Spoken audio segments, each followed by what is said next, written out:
सर्वांना माझा नमस्कार. माझे नाव वेदांत विजयकुमार जाधव.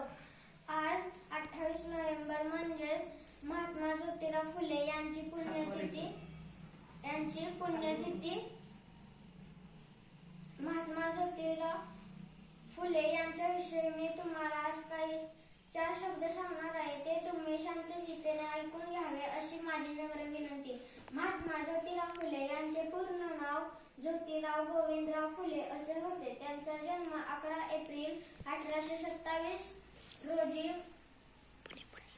सातारा जिल्ह्यातील करंगून या गावी झाला. त्यांच्या आईचे नाव चिमणाबाई व वडिलांचे नाव गोविंदराव असे होते. त्यांच्या पत्नीचे नाव सावित्रीबाई होते. त्यांनी पुण्याच्या जवळील भिडेवाड्यात मुलींची पहिली शाळा काढली. महात्मा ज्योतिराव फुलांनी सत्यशोधक समाजाची स्थापना केली.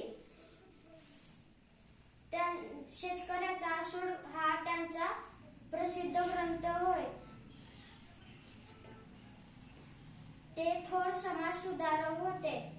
त्यांचा मृत्यू 28 नोव्हेंबर